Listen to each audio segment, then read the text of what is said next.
Some manufacturers use racing as a marketing tool, and as such they spend lots of money developing their bikes and also paying the world's fastest racers to ride on them. But have you ever wondered what's the world's fastest bike? Or should I say, which bike has won the most races? Let's take a look at the world's fastest bikes.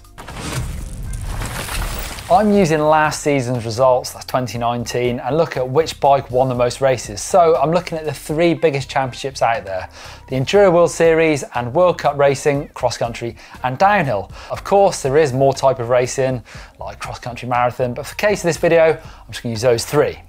And of course, we've got to say, if you do want to spend loads of money, you can get the world's fastest racers riding your bike, which makes you more likely to win races. But for the case of this video, let's ignore the riders and let's look at the brands and the models which won the most races.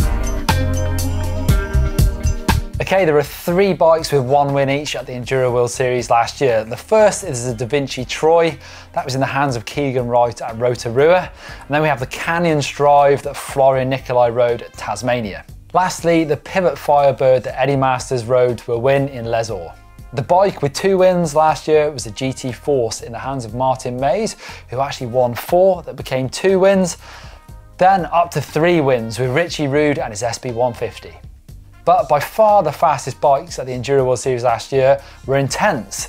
Isabeau Courdurier won all 8 rounds. She won 3 on a Tracer 27.5, 1 on a prototype mixed wheel bike, and 4 on a Carbine 29er. Moving on to World Cup cross country. Now, I only looked at the results for the XCO race. I thought if I went for the short track as well, it would skew the overall results towards cross country, and the riders have to ride the same bike for both. So I'm just counting the XCO results. There were 4 bikes with 1 win each last year, starting with the Thomas Tomcat World Cup, ridden by Matthias Flukiger. Canyon Exceed the Hardtail, ridden by Pauline Ferrand-Prévot at Val di Sole. Jenny Rissveds and her Specialized Epic. And the Ghost Lecter, ridden by Anne Terpstra. Seemingly the 2 strongest teams at World Cup racing are Scott and Canyon. So Scott had 2 wins on their scale, their hardtail, both in the hands of Kate Courtney. And then 5 wins from their Spark, the full suspension bike. Now those coming from Kate Courtney, as well as Nino Schurter and Lars Forster. The Canyon Lux, the 29er 100mm travel cross-country race bike, won 5 races as well last year. So those were in the hands of Pauline Ferrand-Prévot and Mathieu van der Poel. On to downhill racing, and again there were 4 bikes with a single race win in 2019. The Saracen Mist, ridden by Danny Hart. Laurie Greenland's Mondraker Summum won 1 race, a Transition TR11 ridden by Tani Seagrave, and Myriam Nicole and her Commencal Supreme DH27. Interestingly enough, the 29er version of that bike did win some men's races.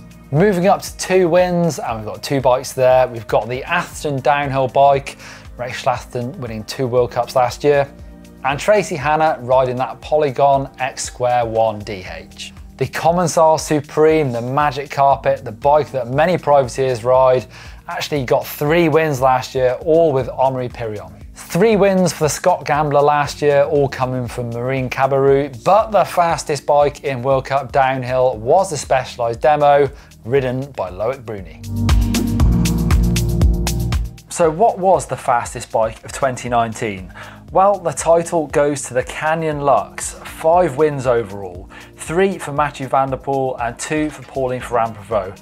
Of course the bike is great, but you can't take away having great riders on top of them. And what about the manufacturers? Well, the fastest teams from last year are the ones that are willing to put their money where their mouths are, spend the money on the bikes and the riders. Well, Scott were the fastest manufacturer last year, 10 wins for them, 7 from cross country with Schurter, Forster and Courtney, and 3 from downhill with Marine Cabarrus. Intense, 8 wins, all down to 1 rider, Isabeau Courdurier. And 7 wins for Canyon last year, all coming from the Enduro World Series and cross country, so maybe missing out a little bit on downhill, although Troy Brosnan did get very close. He was 3rd overall last year in the World Cups and 2nd at World Champs. Unfortunately, no wins. Specialized, they got 5 wins last year, mostly at downhill with Bruni. They're missing at Enduro World Series their top racer Jared Graves wasn't there last year, and Jenny Rissveds did win 1 race last year at Cross Country World Cup. Although she's not a specialised factory racer, she's riding the bikes.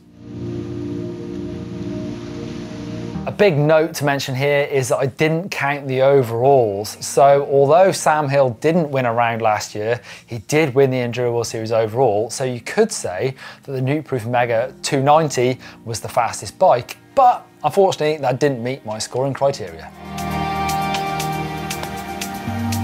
Let's dig a little bit deeper into the bikes that were fastest last year, and let's look at the wheel size. Well, at the Enduro World Series, 10 wins went to the 29ers, 3 to 27.5 wheels, and 3 for mixed wheel sizes. In cross country, all of them went to 29ers. Downhill racing, 5 wins for 29ers, 4 for 27.5, but interestingly, 9 wins went to mixed wheel size bikes. So that is definitely the domain of those mixed wheel bikes at the moment. And what about the travel? Well, Enduro World Series, 1 win was for 140mm, 6 for 150mm, 5 for 155, 1 for 160, and 3 for 165. Cross country, 5 wins went to hardtails, 11 for 100mm travel bikes. And then in downhill, they're all 200mm travel bikes, give or take 5mm. All downhill bikes are pretty much the same. There you go, there's the fastest bikes in 2019, and racers. Of course, you can't ignore who was riding them, but I really enjoyed digging into those nerdy data to see which models of bikes were really fast last year. I'll definitely be doing a bit more of this. Of course, racing is not happening at the moment, so I think I'm going to dig a bit deeper into the Enduro World Series, see what bikes and what style of riders were winning there last year. So I hope you've enjoyed this video. Let me know if it's too nerdy for you or if you didn't enjoy it at all, but I enjoyed making it at least. So thanks very much for watching. Don't forget to follow us over on Instagram for some fun stuff. Give us a thumbs up. Catch you soon.